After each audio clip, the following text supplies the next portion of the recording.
Welcome again. We're gonna have now lecture by Vanessa Anseloni, which the title is Mental Health, Mediumship is and Emotional Struggles. But before I do that, we can introduce you to Vanessa.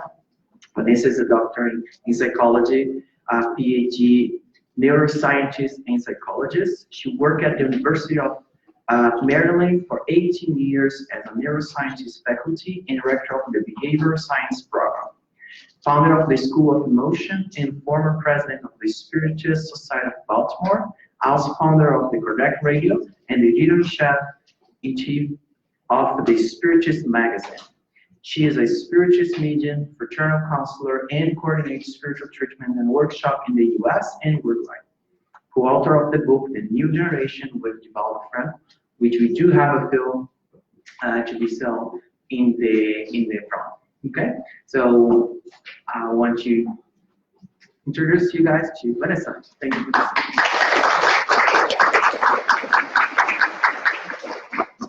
Good evening, everyone. Good evening. Is it good, great, or wonderful? Again, good, great, or wonderful? So everybody who spoke before me did a great job, right? Yes. So we are here together to talk about Spiritism because it's the Toronto Spiritist Society, it's the Toronto Spiritist Society and the Joanna de Angelis group together promoting this Toronto Spiritist weekend. And before I begin the topic of that was assigned to me, I'd like to share a few Spiritist tools. You don't need to pay anything to listen to Kardec Radio. Kardec Radio, you're going to receive this at the end, right, Marcel? It's like a bookmark to remind us that we can listen to Kardec Radio, which is the only Spiritist radio in English 24 hours a day. We have listeners in more than 120 countries, and you can listen to it free of charge by just downloading the app. And through the app, you'll be able to watch the videos if you want, if you don't want to listen to it live. You can go to more than 4,000 podcasts from different hosts, different programs from around the world. And if it's not enough, you can also read the Spiritist magazine. I have here the latest issues of the Spiritist magazine. One that was portrayed about Chico Xavier and the research that we've done on it, and the latest on many beautiful topics. As you can see, it's high quality, and you can acquire the magazine. Just go to the website spiritistmagazine.org and you can acquire your copy. They send to your house. But if you don't want to pay for the magazine, you can read it free of charge, because we also have, as you see on the back of the bookmark, a free app for the magazine, through which you can read all the issues. We are on issue 48. It's been 11 years since we took charge, and we are invited by the International Spiritist Council to coordinate this effort. And what are you going to read here? Original articles from Spiritists around the world, but not only. You also read articles of books that are yet to be translated into English, published into English, and probably will take a while to so happen. So it's a good reference, as Kardec used to do, for people who want to give it to other people who want to be introduced to the topics of Spiritism without having to read a whole book about it. Through that, they may be teased or invited to read the other books as well. So these are free Spiritist tools that you can use and you can share with others as well, okay? So this is just a short introduction to you. I was given 3 lectures in one, because mediumship, emotional struggles, and mental health is 3 in 1.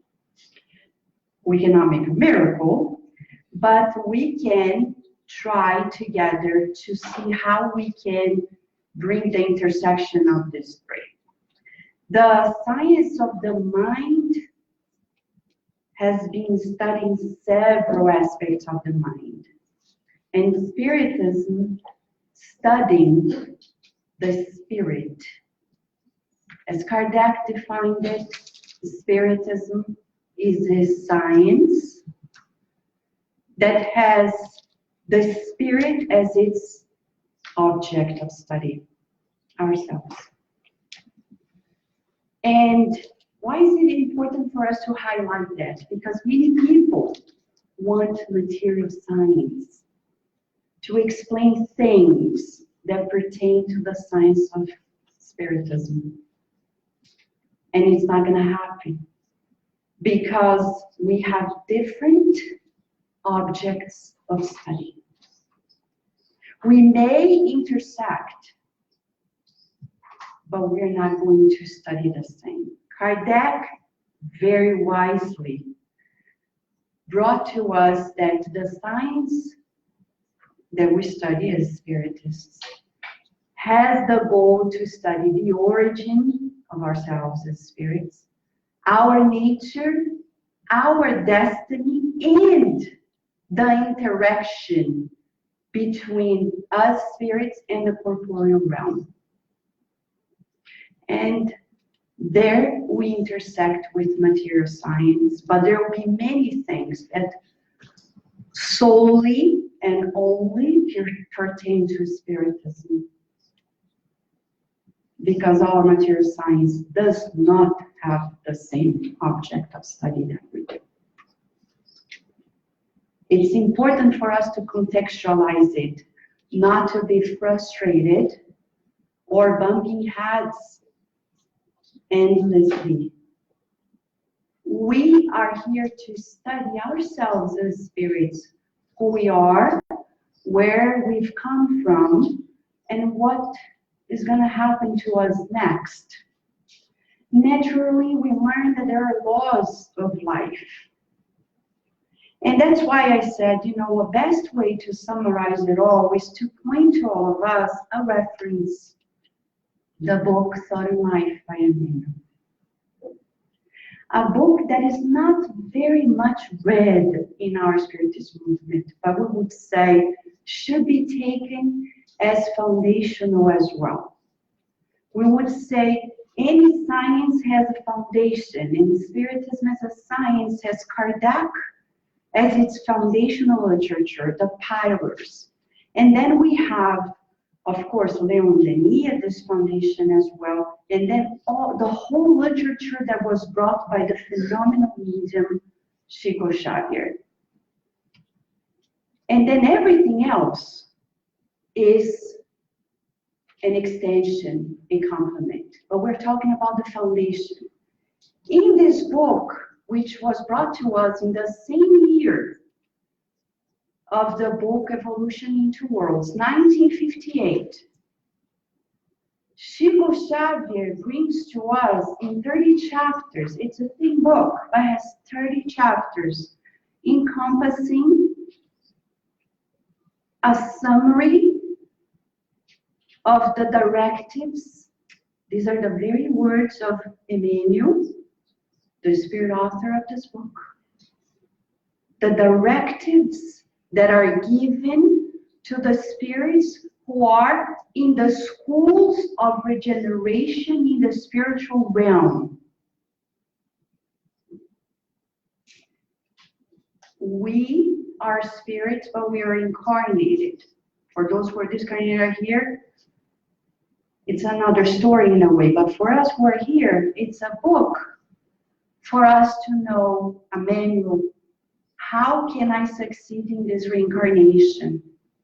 Because Emmanuel, in his life as the Senator Publius Lentulus, as we read in 2,000 years ago, he was a great senator, a good politician. For the Roman Empire, he was the best, or one of the best. But he says in that book, I failed. I wasted my reincarnation, though people considered him to be one of the best senators of the time. So if the world applauds us, not necessarily we're doing right. And that is the beginning of how we calibrate our mental health. Because many of us are not doing well at evaluating ourselves because we're depending on people to applaud us. Self-esteem. No wonder Kardec in the Spirit's book asked the spirits, what can we do to progress steadily and avoid mistakes? The answer, self-knowledge. Self-knowledge is not what people think of you, because they don't know you. It's what you know about yourself. We don't know much of ourselves. We have blind spots. There are people who look at you and they see you from previous lives. It happens to many parents. When they look at their children and they are unable to see the new that is being built and contribute to the new. They identify vibratorily the mismatch and they continue feeling that spirit from a previous life and reinforcing the same old person instead of facilitating the sprouting of the new. So for us, where does mental health begin? It begins where the spirits point out to us in the Spirit's book. Self-knowledge. In another question of the Spirit's book, Kardec asked the questions that we have in ourselves. In 1,019 questions and answers in the Spirit's book, he has questions that we do too. To date, it's not an outdated book. Kardec then asks, if we don't remember who we've been, how can I actually assess who I am? The answer of the Spirit is fascinating. Observe your instinctive tendencies. What are these instinctive tendencies? The things that come out automatically. You know, when you say, oh my gosh, I don't know why I always do this. Why I always say that. Walk and go for help. For people who can help us recalibrate ourselves.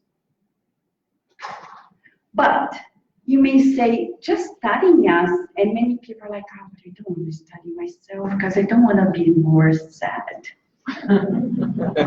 Oh, but it's already too much. I agree with you. But let's go back. Bartholomew, one of the disciples of Jesus, barely spoken about, thanks to Humberto de Campos or Brother X. Yesterday was his birthday, and we sent a prayer because he rescues for us encounters with Jesus that immortalize for us solutions for humanity's issues. Bartholomew had those issues like us. My life is a confusion, Master. Can you believe my father doesn't understand me? My brothers, they always put me down and bully me. My colleagues at work, they are terrible to me, and the only person who understood me simply died, my mom. What you're saying makes sense to me, he said to Jesus. But there is a gap I can't overcome. and it doesn't console me yet. What is missing? It's beautiful to read the description of how Jesus approached Bartholomew before he spoke any word. Because Jesus is not a talking master. He's not a chatterbox. He's not a pastor or a priest or a religious figure. He's our friend. He said it. Sometimes he's a therapist, the best one. Not a good one, the best. He's a teacher. He said, I'm the master. Humble. He didn't even accept the title of being a good master. He said, good, only God. But he's our master. And the spirits come in question 625 of the Spirit's book and say, God gave us a guiding model. Bartholomew understood he was a master, was already following through, trying to emulate, but he couldn't. It's like a teacher, we say, at the gym, when you try to do Zumba, saying to the right, and then you go to the left, and you can't really coordinate. That's Bartholomew. He's trying. He said, I don't get it. And Jesus smiles, because he was a smiling master. The smiling of consolation, of hope, of truthfulness. And he says, but Bartholomew, have you ever heard of good news that doesn't bring joy? And in fact, those who follow this good news, they shall, having themselves a trademark of 3 features: joy, hope, and courage. Bringing these elements, we can calibrate our mental health. Because then when I look at myself in my instinctive nature, the behaviors of the past, I look at myself and I say, it's okay. That's what I've been doing for a while, but I'm going to reinvent myself. There is hope. Some people label themselves, I'm an angry person. I'm a bad person. I'm a criminal. I'm this. And Jesus, with his therapy, he says, don't label yourself but of a child of God, but of a child of the light, because you're God's and you can do what I do and much more. He said it. That's where our therapy begins. Like Marcos said, when he was talking about his patient, he may say in other words and handle hope to this patient. Saying, come on, forgive. And there are people who say, well, Vanessa, forgiveness just for Jesus. I don't think so. Because what he brings to us is the good news, and the angels, the pure spirits, don't need the good news because they live it. So the good news comes for us. So we can do what Louise Hay, who is a pioneer, she discarnated recently, last year, but we will say, she is the pioneer of psychosomatics. Dr. Christine Northrup, in all of her books, all of the greatest minds of this new era of spirituality, and that Dr. Dor even mentioned some of them, They worked in her empire of the Hay House, publishing several books, Deepak Chopra and all, Bernie Siegel, and all 10,000 of them. And they recognized that she pioneered in the technique of calibrating ourselves in very practical ways. And she would say, you know where we fail the most in humanity? In loving and approving of ourselves. But as a psychologist as well, and a neuroscientist about studies on neonatal life, I would say, no wonder we have a big problem on loving and approving of ourselves. Before we go to previous lives, look at our parenting approach. When you talk to every friend besides our families, anybody, how they were raised, rarely you're gonna find people who were trained from their childhood to love and approve of themselves. How do we know it? Majority of parents, without noticing, they simply say, do it, or especially no, don't do it. You're bad. You're not behaving. You're doing this, you're doing that. And they start putting their own children down. In the name, sometimes in the name of love, repression. Nowadays, we are at the other extreme. Parents are like, oh my gosh, I don't want to raise my child this way.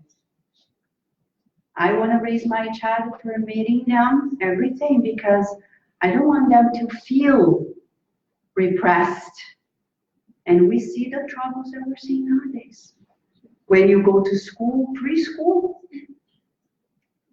our daughter is 6 years old, and I've seen things that I'm like shocked.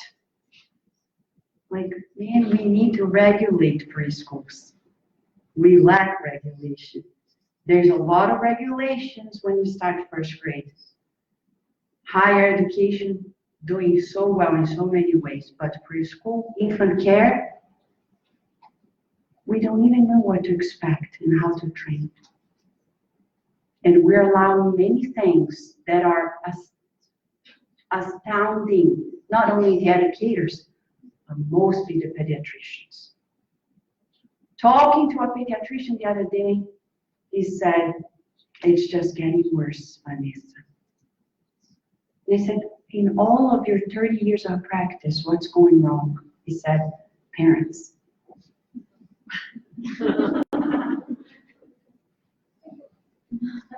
They don't like the word discipline.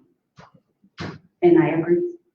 Because in our Spiritist Center, the Spiritist of Virginia, when we implemented a new program, I Love Rules, some parents were afraid that we're going to repress their children.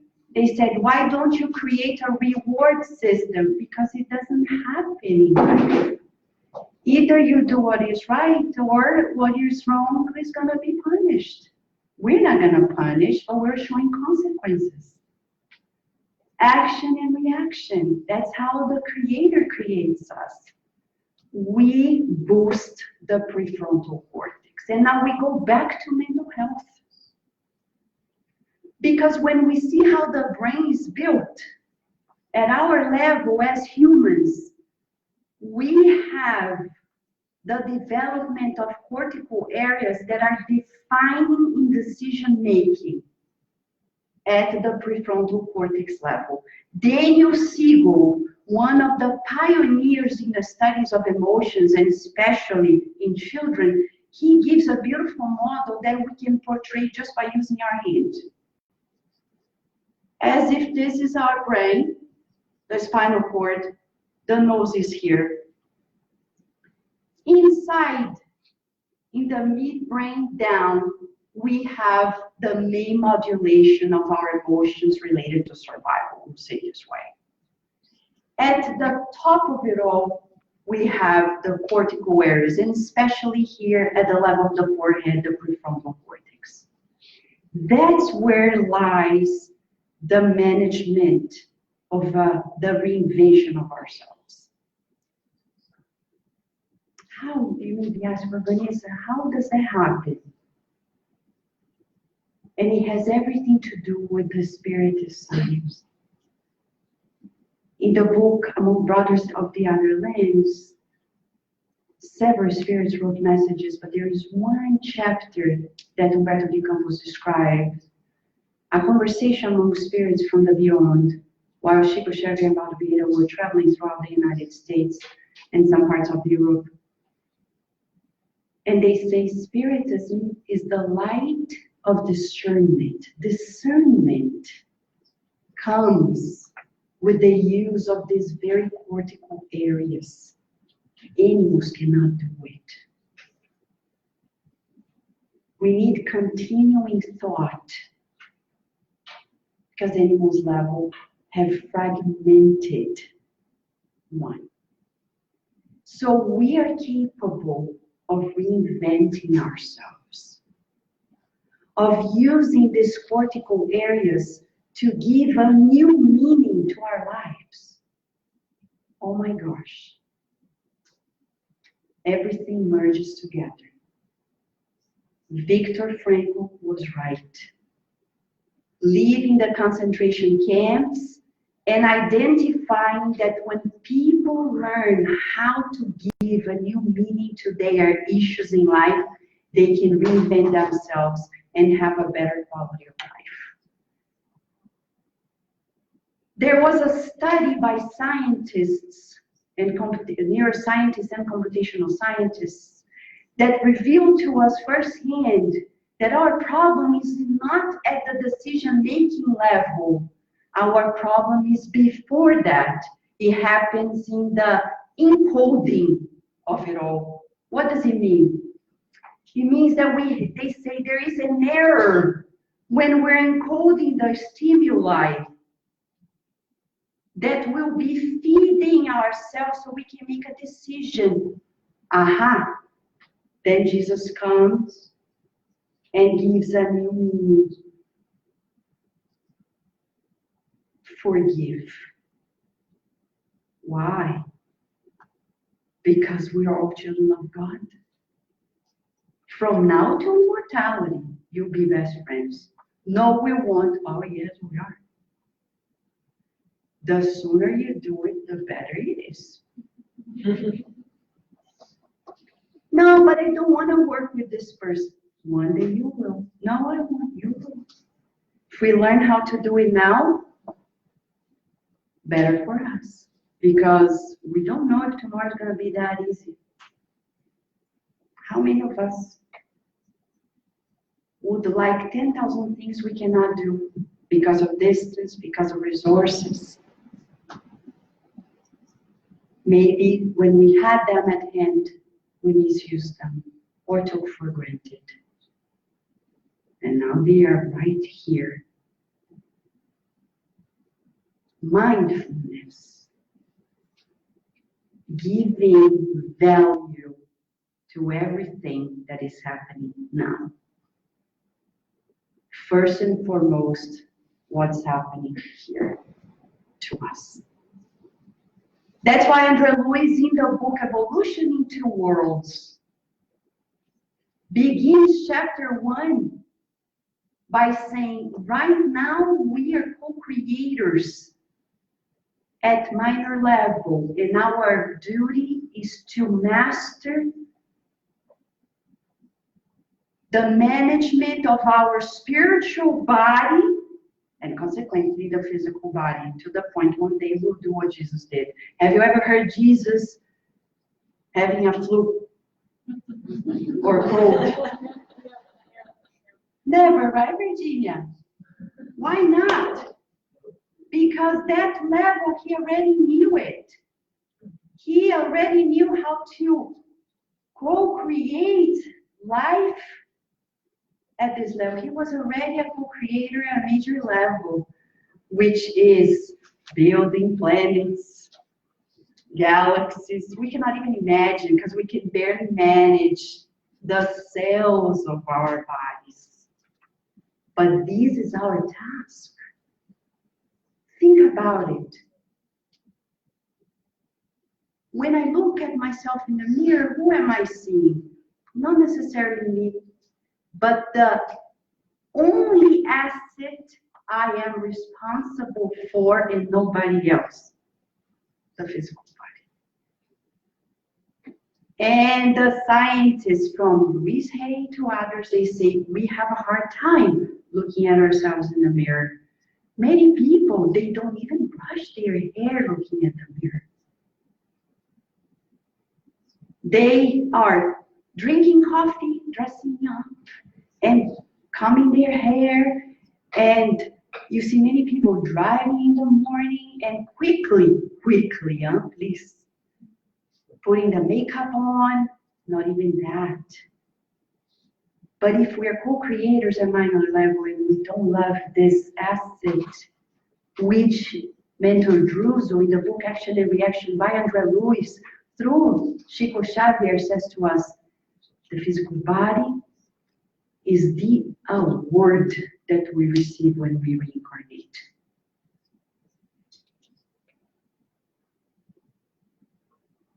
So what are we supposed to do? How can we calibrate ourselves?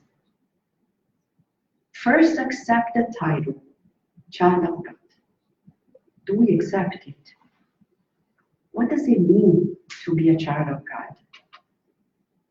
What does it mean to be a child of God? It means that I was created by a superior intelligence, supreme intelligence, that loves me unconditionally and knows why I exist. I don't know, but God knows. It must be a good reason. How often we look at a flower, look at these beautiful flowers, the arrangements. The day we look at ourselves with the same amazement, adoring it as we do these flowers, we'll have a better quality of mental health. Accepting the fact that we are heirs of the Creator, meaning the universe is abundant and it belongs to us too. What does that mean? It means that God is entrusting us with all the resources that we need. We don't lack anything. That poverty mentality disappears. That lack mentality disappears to the point that Emmanuel wrote the book, Money, through Chico Xavier. He says in the preface, money also comes from God. I'm glad Emmanuel said that, because if I had said it, nobody would believe it. But I believe what he said. Why? Because it's energy. Read the book. He shows to us how to get rid of this poverty mentality in which we feel like we're limited, we don't deserve much, we've done so much wrong in the past, I don't deserve to be happy.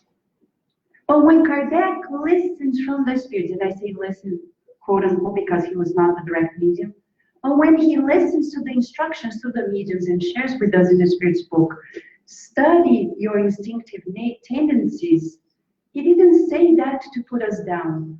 But when I see myself with the potential that I have conquered this far and the much that is ahead of us, I renew my hope.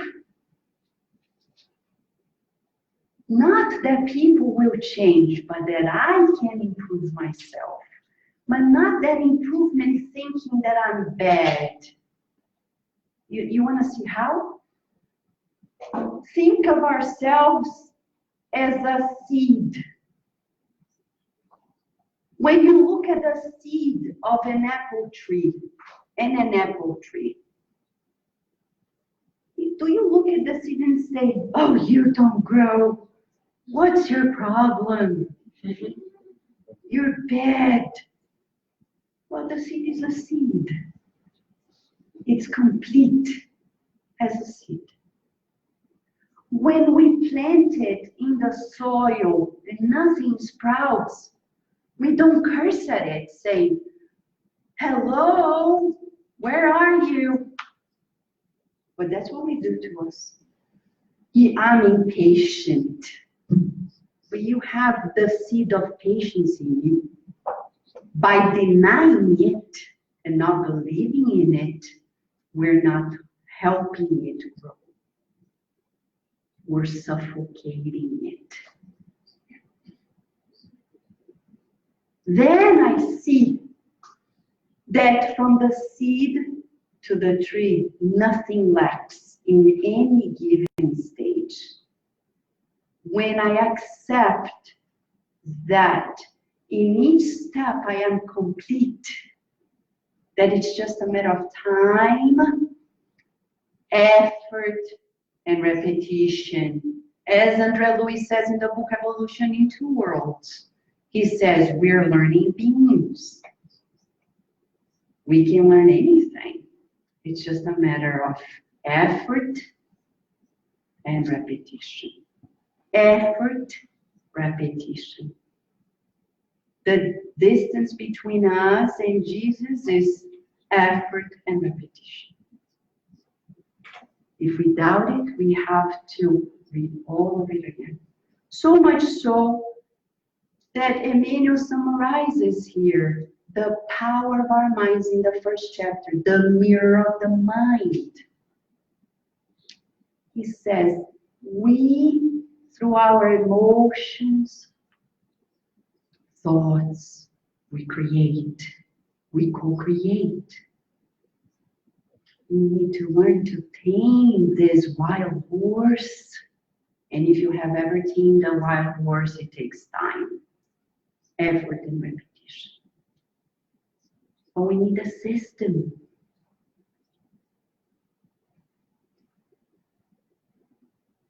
Dr. Srini Pillai, a physician, neuroscientist, at Kardec Radio, we have almost 300 interviews that we've done in our Health and Spirituality series since 2011. You can listen to all of them through Kardec Radio. And Srini Pillai was one of the scientists. He talks a lot about fear. And as a neuroscientist in his papers published, he identified that we really need to aim consciously at the next step, visualize it, to build the neural connections, and finally see the manifestation in our behavior. Of course, we're talking about building new synapses, probably new neurons that are going to be born, new neural connections, neural pathways that will be the venue through which the new behaviors will be manifested. But that's what material science says, and Spiritism says, well, you can do it through the spirit, the mind. André Luiz talks about the mental body. People say, but Vanessa, I've been praying. Nothing is happening. Of course, first, how you pray. In the book, Workers of the Life Eternal, André Luiz talks about different prayers.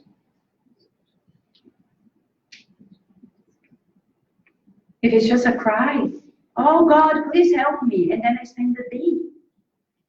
I don't deserve it. I'm bad, you see. People don't say hi, they don't talk to me. Then we're defeating the purpose. But if I say a prayer of truth faith, like God, I know that you love me. And I know that people that I encounter are just as important as I am. I know that we're together for something wonderful that you have prepared for us. Help me, please. Open myself up.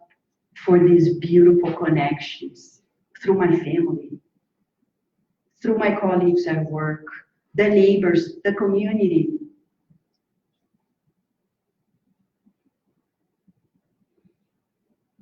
In that, I can train myself. In chapter 2, he says, you have will, the power of will, to work on it. No wonder our dear Emmanuel, in one of his books of inspirational messages, and I say this not to say it's only inspiration, because there's a lot more than inspiration, but in the book Our Daily Bread, he talks about the fact that we have our good will and our ill will. But if we use our will to do the good, miracles will happen. Miracles in the sense, as Kardec says in the book Genesis, they don't actually exist because we're not defeating the laws of God. We're not bending them, but we are actually calibrating ourselves with the divine harmony, and things will unfold more naturally. I don't need to make an effort in that regard. Just accept, have goodwill. Am I open in my heart to loving the people in my family?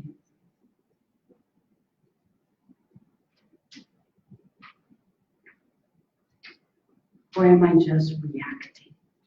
Emotional struggles.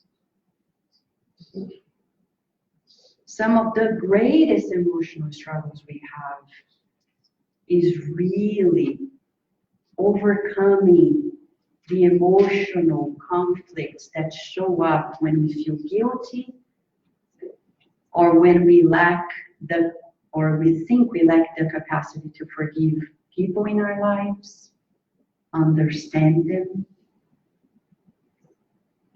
And then in chapter 10, Emmanuel gives us a very easy approach. He says, if you want to undo the handcuffs of evil, he says, seek the good, feel the good, visualize the good, mold the good with all the resources we have at hand. What is to seek the good? To seek the good requires effort, requires will. To find the good. The other day, somebody said, Vanessa, but I can't. My daughter, she's terrible. Hold on.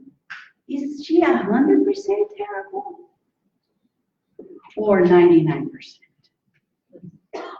Because if there is a lot of good there that we're not observing, oh no, I know she can be great. Okay, so let's focus on that. Great at, okay, fill in the blank. She's great at this, great at that, great. Okay, focus on this. Now feel it, as Emmanuel is saying. Feel it. Visualize it. Now go. Go co-create this with her.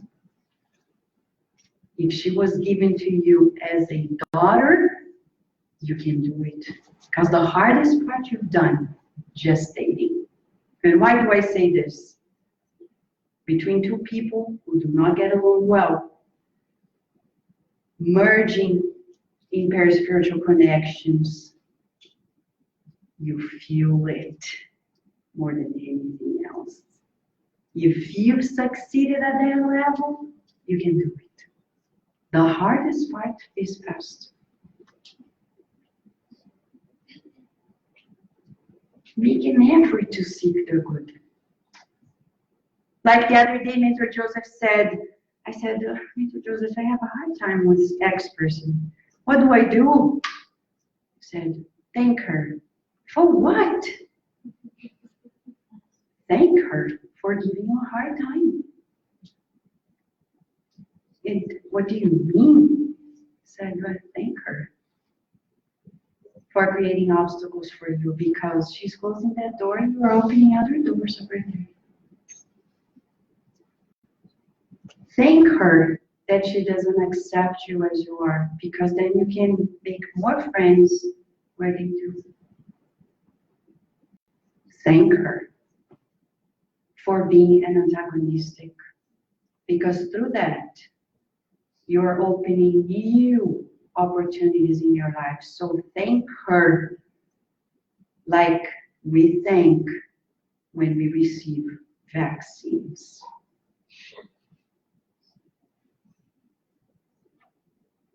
She's vaccinating you for worse in the future.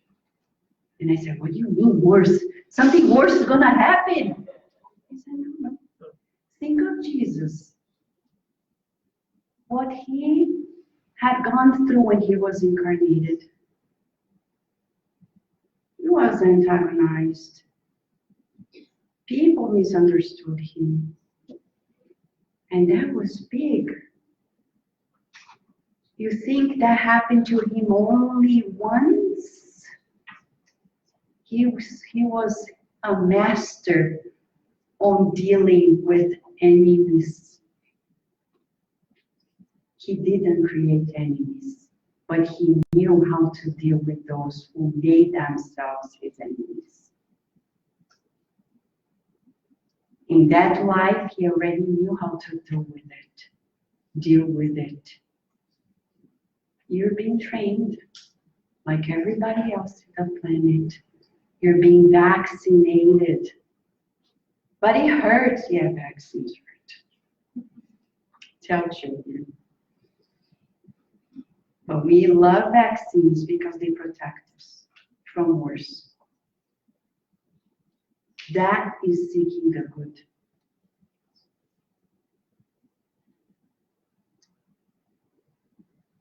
Dealing with our emotional struggles with a question.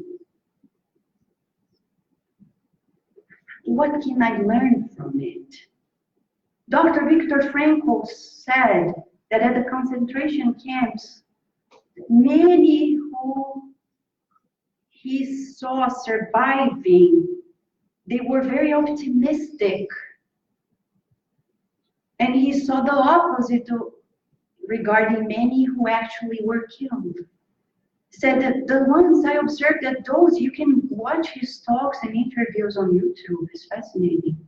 He discovered the power of reframing our struggles.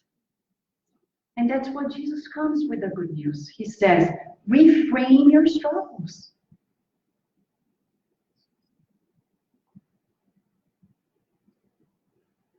I may look at myself in the mirror and not like a certain feature, but why do I need this feature?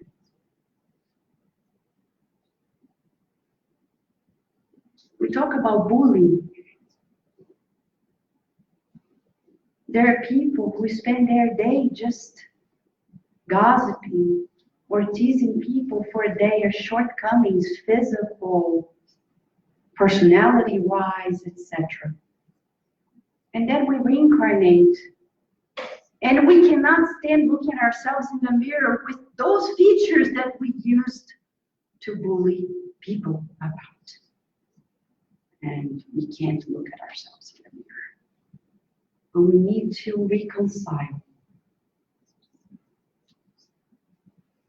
and see past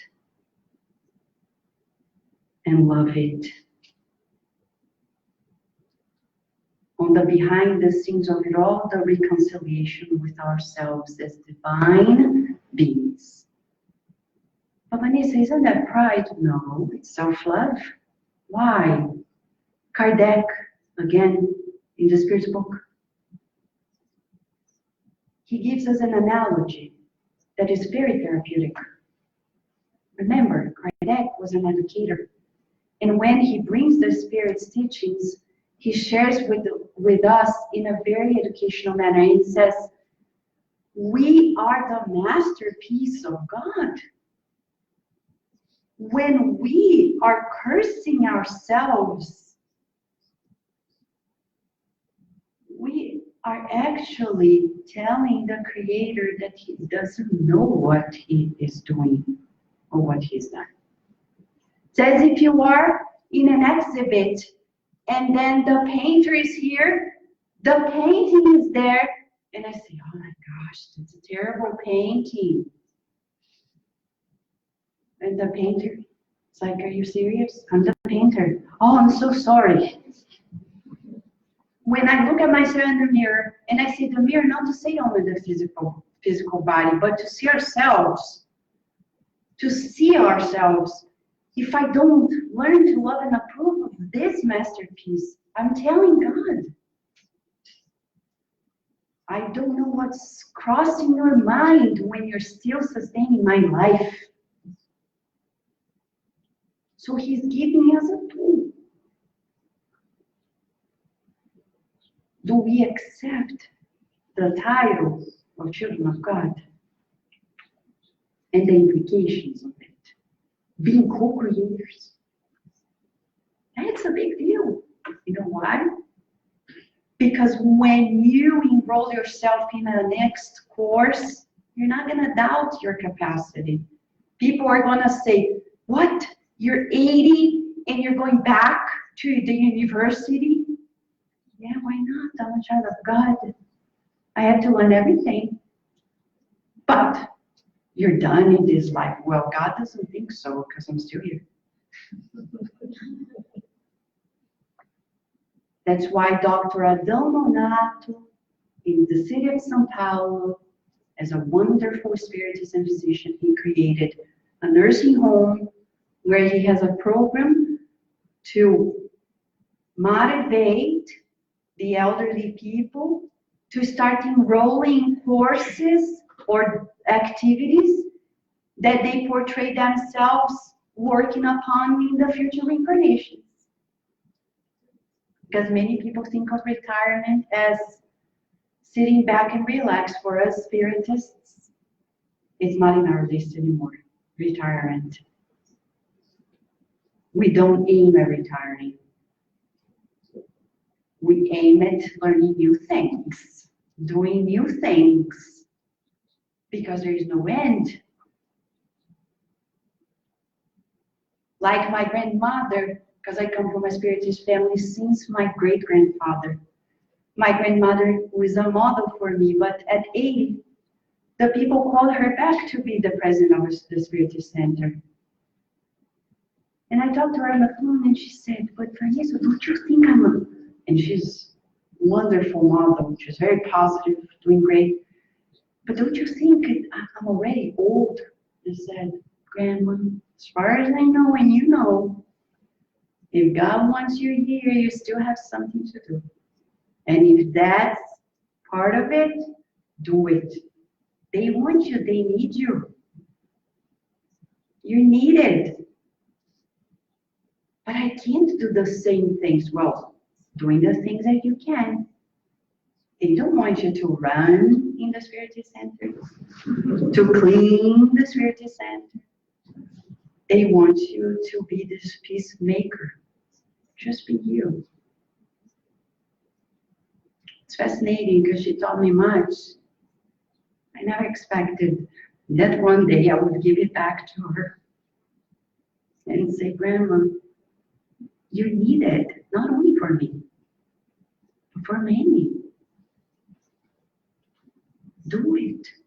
Just be your peacemaker. You are a peacemaker. Be it. So, there is no end for learning. There's no deadline.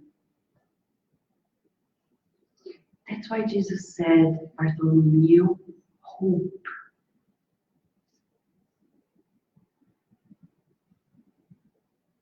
I can coach myself by looking at our model daily, guide and model, imitating Jesus. A model is to be emulated. A guide is to be followed. That story that people say, but who am I? I'm not Jesus. You're not supposed to be Jesus, but you're supposed to be light as you are. Shine. That's why he said, let your light shine. But we're not allowing, and then we go depressed. We're blocking it. We're not allowing ourselves to recycle. People are talking about the planet and recycling, but first comes the recycling of our emotions. Oh, but that person, I asked them out. Oh, sorry. Because the plan of God is that you will be friends from now to immortality. At some point, it will happen. You're just postponing it. Don't. But there is no way to talk. It's okay, but visualize yourselves in harmony. You don't need to go there and hug and be together, because that is not what best friends is all about. It's about supporting each other in our growth. So how do we deal with these emotional struggles? By reframing them, as Viktor Frankl said, as Jesus taught us. And that's why, again, in the book Action and Reaction, Mentor Drews explains to us that there are 3 types of pain. In that, we can gain power to reframe our sufferings. There is the famous pain, karmic one, expiatory one, they say, which is the one we feel, as they say, from the inside out. When we know there is a lot of guilt and shame behind it. I've done the suffering, and now I feel it. It's like a student that repeated a year. Usually, we can recognize this type of pain because it comes loaded with guilt and shame. And chapter 22 of this book is titled Guilt. Inevitably, we're going to stumble on it. And Emmanuel says, when we feel guilty, we project devastating energies through guilt and depression. Moreover, we often harbor a silent anger that we project our sorrow against ourselves into displeasure and dislike towards others. Guilt requires readjustment with true humility in order to attain quick settlement. There's much more than that. These are just teasers for us. Inevitably, we're going to stumble on it, but we need to deal with it, and he's giving a tool, the practice of humility. There's another chapter here that is titled Humility, from a different angle. I don't think it's the angle that we're used to. And he says, Mentor Druzo, that expiation pain will be overcome as we reincarnate and redress those mistakes, those choices. But they can only be redressed if we reframe and change that encoding that will be allowing us to love what was not yet loved, beginning with ourselves, self-love. Then there's a second type of pain evolution. Pain evolution is like when we go to the gym and we practice a new exercise, different muscles, and it's sore. But that's a good one, huh? It's the sign that we're evolving. It's when people are like, oh, I'm reading, like Sonia said, reading Evolution into Worlds. I'm like, oh, she can believe it. That big evolution in Evolution into Worlds. can be overcome if you click at the YouTube of Cardiac Radio or the Facebook, right, Marco? Facebook page, Marco, Shane, Marty, and I. We teamed up at the beginning of this year to give an online course on evolution into worlds. It's there, chapter by chapter. Together, it's much easier.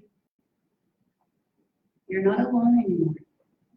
That being evolution is much easier when we go to the gym. Cardiac Radio is the gym of the soul too. We're there, and we share, and we break it down with slides, talking, breaking down together, making it feel accessible. Also because the truth is, let's be fair. Andre Lewis in the preface of the book says, this book is not for scientists. He says it. And he says, if you think it is, this book's not for you. This book is for all those who are suffering and need consolation. Any of us here fit the profile? I do. Do you? Who doesn't need new hope? So that book is for us. So maybe we're struggling because we don't understand that yet. So let's go there and read it.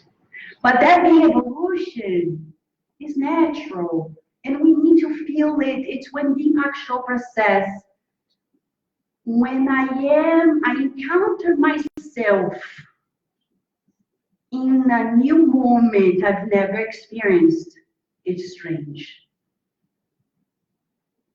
But don't run away to the old.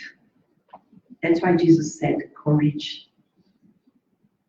Courage to do the new. To reinvent yourself. Because if we keep ourselves in the comfort zone, inertia, we're not going to progress. And Kardec asked, and published in the Spirit's book in the chapter, Law of Progress, can we at any moment regress? And the Spirit said, no, thank God, we don't regress. But we may delay progress. That's a problem. Am I delaying my progress? And unfortunately, we have to share, when I delay my progress, I am creating a community, in fact, delaying the progress of many more. Read the book, Sex and Destiny. When I see Claudio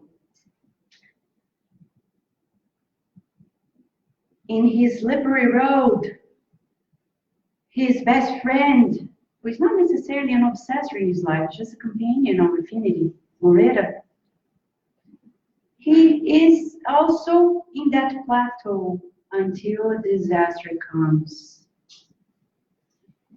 Claudio changes, and the spirit that accompanies him seems to be forced to change too.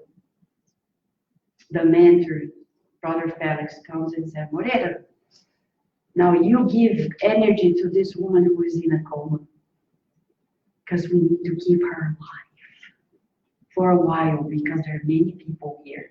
It's like a chess game.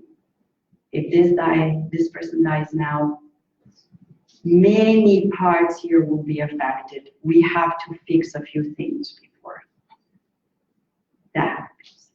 And Moreta, who was creating a mess with Claudio, now is helping. Claudio is reading the Gospel according to Spiritism, reading the Gospel according to Spiritism. Many changes happen. And then there is the third type of pain. So pain, expiatory pain, pain evolution. Then the third one, what is it? What are we missing? Helping pain or aiding pain. In Portuguese, they call it a dor auxílio. Aiding pain. What is it? It's that pain that comes, says Mentor Druso, from the outward in when we have married. It's a pain that comes when we have married, by the way. And we are refrained from engaging in greater mistakes. It's when you were And I have a true story of a person whom I know, who used to live in Brazil. She was quite young. Somebody invited her to enter politics. And a certain politician that is not good, I'm not going to say names, that was pretty bad, had the intention of his committee to incite her to get into politics. And the parents said, I don't think you should. Well, let me just go for this one meeting. They're going to pick me up here, and then we're going to talk about it. She was very naive. Overnight, she caught pneumonia. She woke up. She couldn't go. She had to call them and say, I can't, I'm sick. That's aiding pain. Today, probably she would be in jail. So it's either pneumonia or jail. What do you prefer? It's when we reincarnate, impaired in some way, physically. And we see parents desperate, like this woman who came to Chico Xavier, saying, crying and saying, Chico, please, I need your help. My child is blind, cannot communicate, mute, doesn't have the arms, and now the doctors tell me, let's cut the legs. Please, help me. And Emilio said, he's been committing suicide for more than 10 lives. And he's thinking of jumping off the cliff. We need to help him put a stop in this conditioning. Old habit, another chapter of this book, habit. That goes hand in hand with the Spirit's book, Law of Work, when Kardec writes his own notes saying, the most important work is moral work, which can only be done when we acquire new habits. That's the true education. If I don't help my child gain new habits, I'm failing. That's why we love discipline. Because the Spirit says to Andrea Lewis, discipline precedes spontaneity. This thing, let the children do. No. Virginia's going to be playing or coming here. She's going, no, why? Because that's the future. You need to train to sit down, sit still, pay attention, because that's the future. We should welcome all the children and teach them from babyhood to be with adults. We have pushed our children so far away from us that when they are teenagers, they have a hard time entering the adult world. And I have patients at the School of Emotion who say, Vanessa, I'm adulting. I say, that's something new, because when you are an apprentice, you don't need to adult. It's just a natural thing. But you were distanced so much because people don't want to be bothered with children. They don't want to be patient. They don't want to be tolerant. We're so selfish. We have Spiritist parents who say, but I want to go to the Spiritist center and not be worried about anything because I need my break. I say, I agree, it would be easy. But then you are doing harm for your family, for your children. You better be bothered now than crying later when you want to bring them to this and they don't want it. It's our fault.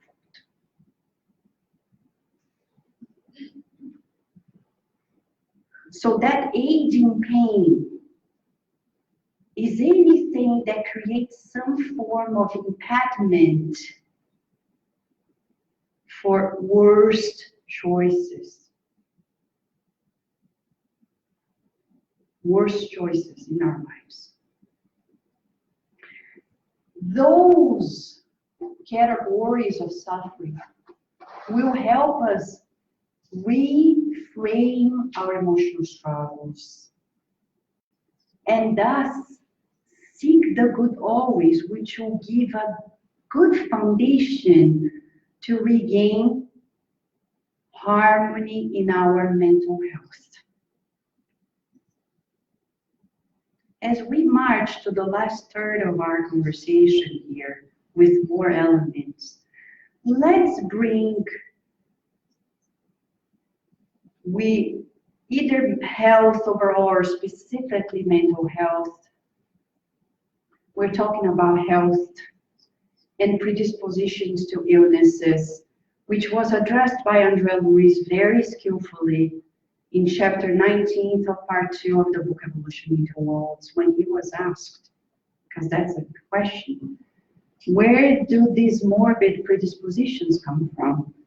You see, children from early stages, you can recognize their behaviors when they are suicidal. When I see a child getting a coin and swallowing it, pay attention, because that's not natural. That's not natural. It's a red flag.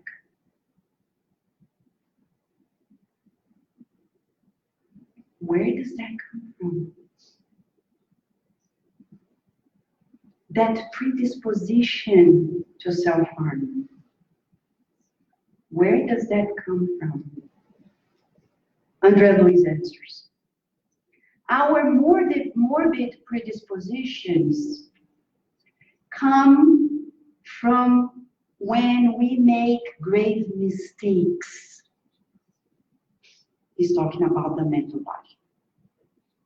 We register in our inner judgment grave mistakes, and he says the remembrance of those mistakes, creating, as he said, knots of vibratory disturbance in our spiritual body that may be expunged, as Marco has already explained to us, may be expunged if we have merit in a reincarnation. Because we may have some of them that won't be dealt in this life yet. But they may be expunged in the contact with this blessed body through illnesses. And that's chapter 28 of this book. In parallel with André Luiz, Emmanuel comes in Thought and Life and tells us in a chapter titled Illnesses, he says, sickness is present mainly to purify the spirit, beginning in the cradle and following the person throughout their life. Of course, nowadays we talk about epigenetics, and we see the power of our new environment. And then even Dr. Herbert Benson at Harvard showing to us that if we practice relaxation breathing, we may change our gene activation or deactivation, our gene expression, and avoid, even prevent, it's preventive medicine. Avoid the escalating of unnecessary illnesses, practicing relaxation breathing.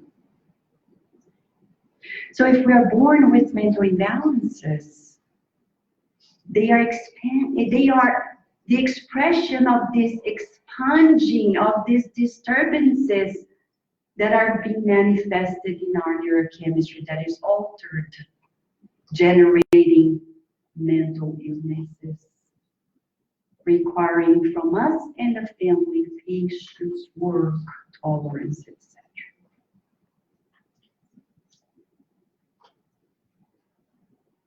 So, mediumship then comes in this story, I would say, as a tool from an immortal spirit reality, as a tool to express this light that we are from God. When we talk about mediumship as the medium being the instrument, I can't help it but to give a reference for our study, the book Medium's Harvest, Seara dos Médiuns by Emmanuel, where he says in the first chapter, mediums are trees, and we need to be fruitful. Being a medium is being a co-creator, is allowing ourselves to be immortal spirits, though connected to the physical body, but being fully aware that we're much more than the physical body is. And as Kardec says in the Medium's Book, Chapter 1, at some point, at some level, we're all mediums because we may feel the influence of other minds. To wrap up, talking about feeling, we have to go back to our guided model. When Nicodemus, like ourselves, he was reading the scriptures, being a doctor of the law. Like maybe we're reading all these books, studying in our centers or in any spiritual center, and yet we don't find the answers. What is missing? Nicodemus asked. Jesus, Master, I recognize you're the master, and I've been reading all the scriptures that talks about the kingdom of God, and yet I don't find it. What am I missing? And the answer is our homework. 2,000-year homework. Huh? Because he says, Nicodemus, you forgot that it's not enough to know. Forgot to feel it. That's our homework, to feel it. Any question? Marcia is saying, any question?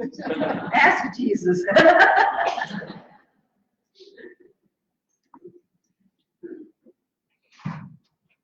Yes, first of all, thank you very much. It's truly blessing. I believe I can say on behalf of most of us to grab your talk, and also Marco, the other speakers. It's been great. It's been very enlightening. So from the deep of my heart, I truly, genuinely appreciate all the message that you're sharing with us. Very encouraging. I'd like to ask a question regarding, you talked a lot about abundance and self-confidence, self-love. So from your perspective, how can we differentiate ourselves, our ego versus our self-confidence, self-love? So what kind of things can we look at ourselves and realize if it's being driven by our ego versus if it's truly self-love and lack of humility? Thank you for asking, Daniel. Thank you for your loving words too.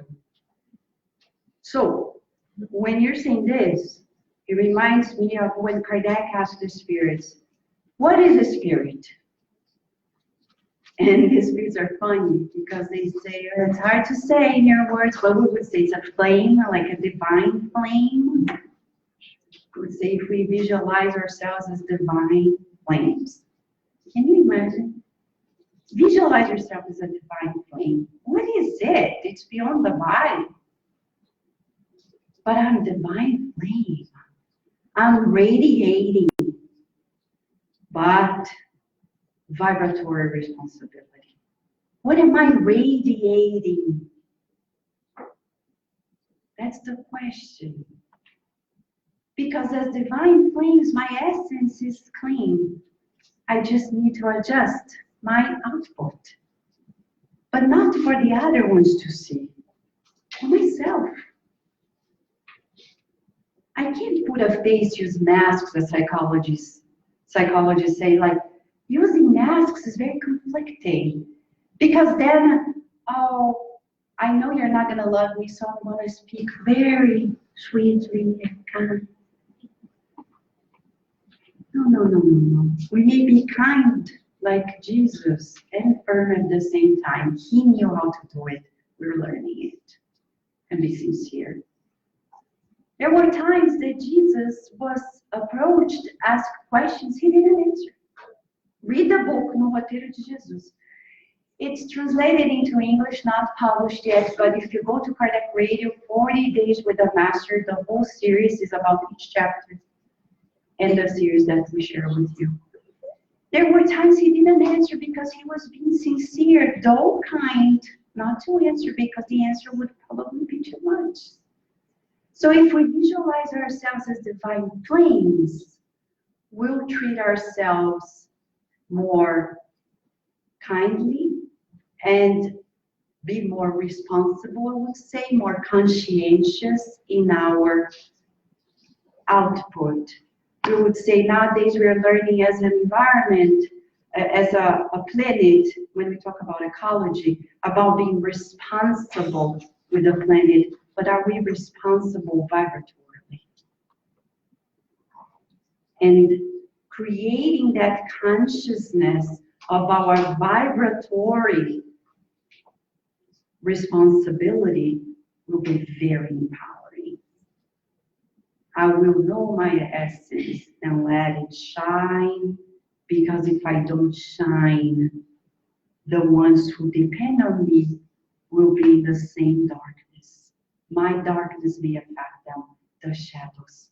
And that's when psychology talks about projections and shadows, etc. But to cut it short, I think when we visualize ourselves as divine flames, as the spirits say, we'll be more conscientious in how I am either polluting or contributing with my interactions and the environment in my life.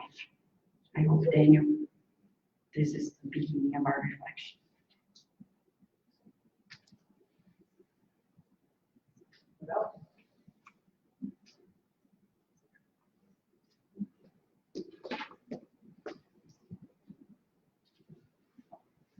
Just a moment, I think, on trying to realize, is this ego or is this yourself, your higher self? Self-knowledge, too. If you are remembering that God's laws are in our conscience, whatever we're acting, I guess our conscience will tell us, especially if we know ourselves. And how to know ourselves? We're going to talk tomorrow.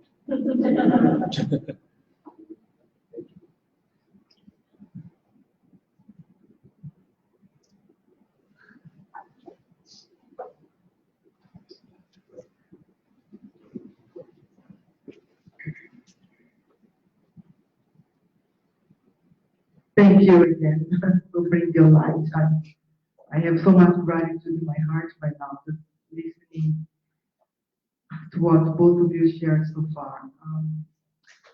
Here in Toronto, like I think most practitioners in integrative medicine will relate with me on that one. We have a large amount of teams that are experiencing mental health. And what's the most difficult as a practitioner is that how we help the teams is by helping the parents. Because the parents are the ones trying to figure out how to be there for their teams and help them go through this struggle. There are many causes of mental illness, and we think of mental illness sometimes just as bipolar, borderline personality, or anxiety, but it's also insomnia, right? Low self-esteem, insecurity, and my question in regards to that is. We relate a lot to our kids, and what we experience in ourselves, that pain, that struggle, the lack of acceptance to see our child suffering. What we experience is actually our own reframing of our struggles. And how can we not pass that energy or share that energy with our teens when it's too much for us to carry, you see? And we try to understand, no, this is happening for a reason. We understand that this whole development of the frontal lobe, all the information that some of us still carry now from when we were 5 years old, because some of those cells did not progress to maybe a different level? And how can we, as parents, I'm talking on behalf of parents who have gone through a lot of issues in mental health, not having the proper help from the medical system in a way of helping with the main focus, which is this transition to this new realm of perfection, right? So how can we still be strong and faithful and have hope and understanding of Jesus' teaching, of the healing of oneself, of the acknowledgement of the divine? How can we still go through this without feeling the physical struggle? How it becomes physiological to us parents? I'm not sure if I was very clear with my question, but Sure. yes? Yes, thank you. First of all, I'd like to say that there are studies showing to us that this physiological synchronicity happens even at the dental office or in a psychotherapeutic office. There are papers showing to us the physiological correlation, showing to us that we don't even need the physical touch to be in synchronicity in physiological measurements. So it's a real thing that there's somebody suffering and I may feel it. Plus, we have mirror neurons, we are beings that were built to be empathetic, not pathetic, empathetic. And we are blossoming in our empathy. But as you're saying, I'd like to say, first, it's natural. It's about emotional shielding, and it requires training, which we don't have. In our humanity, we are emotionally illiterate. I would say, as when we were living at caveman time. Few went to the caveman's cave and said, "Hello, sir, can I take your child to school so they can learn things and read and write? They're gonna live much better." First, he wouldn't understand us. And second, he would say, "You're crazy, what are you talking about? You're wasting my time because I have to hunt. And my children have to come with me because there's no other way." And that's what happens to people nowadays when we talk about emotional coaching or emotional awareness. People are like, "What? I know what I feel. I can control it," until the next thing happens and they learn they are illiterate. Their levels of emotional intelligence are very low because we need to coach ourselves like we coach our intellectual capacity. So parents need training. Shibo Xavier used to say, we need courses for parents. If I have the whole training to be a physician, to be a psychologist, to be a pharmacist, the most important mission is to be a parent. And yet, we don't prepare ourselves. When we are pregnant, we go to the hospital, they talk about breastfeeding, how to change a diaper. That's a beginning. But it's like fetal level of any training, because that's piece of cake compared to when you can't stand it anymore, you want to run away, but you can't, you have to be there. What do? Nobody tells you what to do. There's no training. There's no preparation. So we would say, since we are marching toward the unfoldment of many advancements on Earth, we would say one of them that is a frontier, at the frontier of humanity's advancements, is to give greater support to parents. And that's why we have created years ago, in 2015, a website, which is an effort that exists already, Spiritist Support for Parents, Spiritist Parenting, and we have a Facebook page too.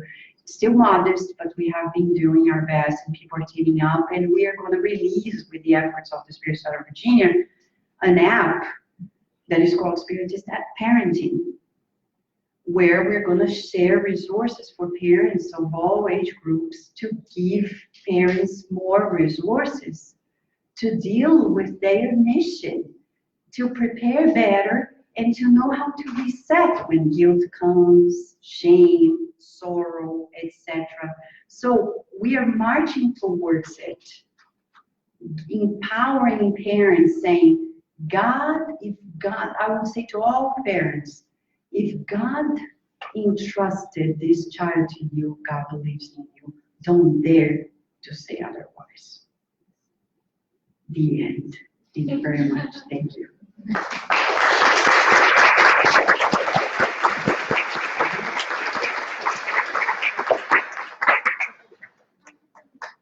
Thank you very much, Vanessa. We do have a few minutes still. If anyone have any question for any of the four speakers of today, we gonna open that time now. Just one chance.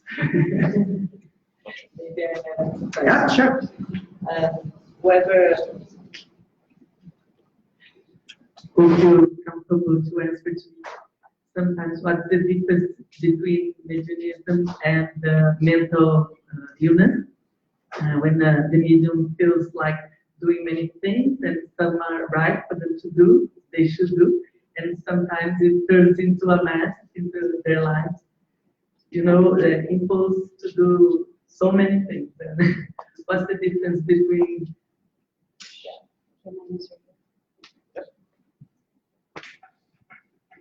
I will give one very good reference for this the study of it.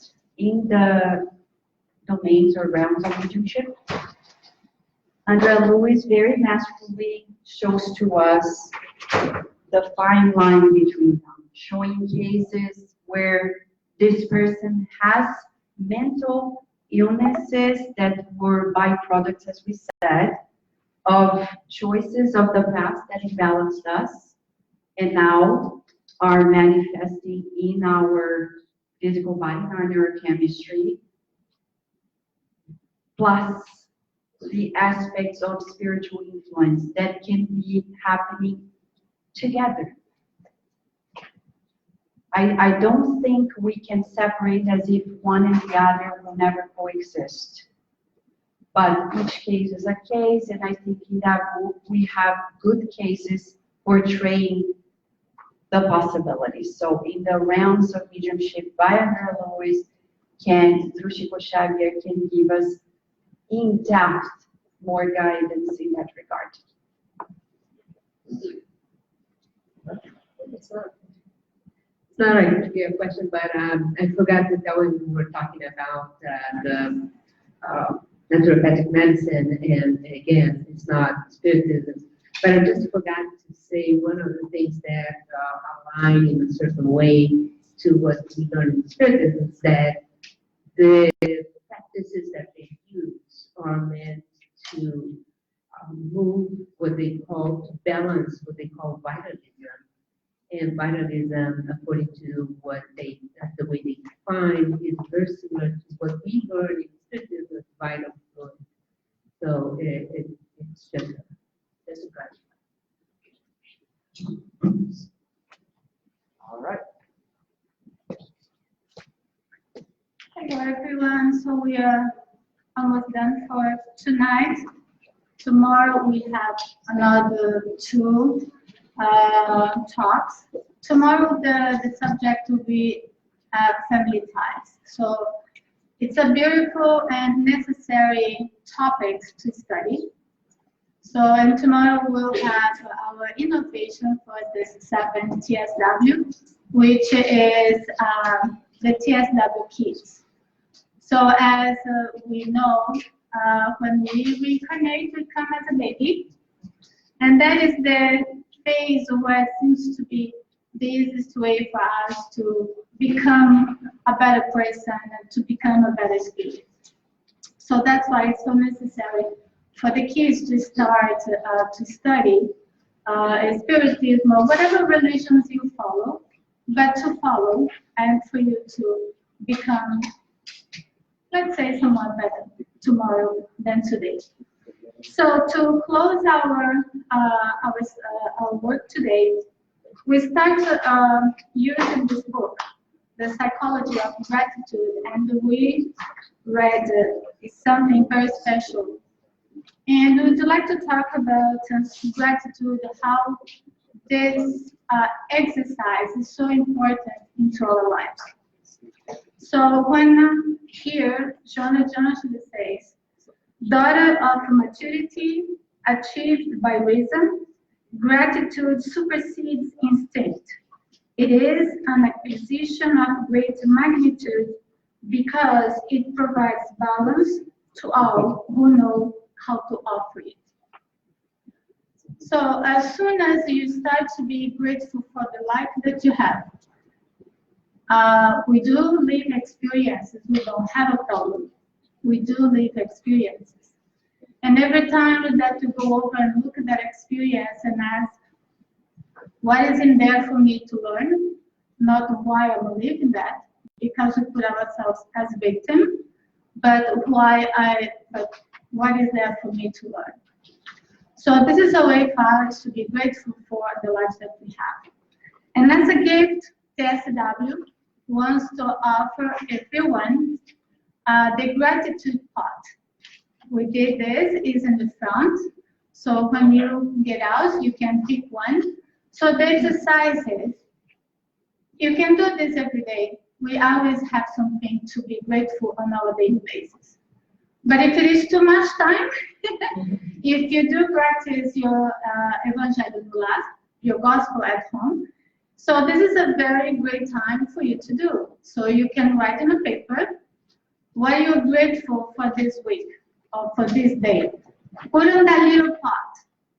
At the end of the year, open up and see how many things you are grateful for. And you will see also the change of your life. Believe me, you will see it. Because more you be grateful, more you receive. You cannot ask for if you're not grateful for what you have. Okay? Thank you so much. We will answer the survey. Just live in front for us. This is very important information. Thank you. So tomorrow we're here at 10.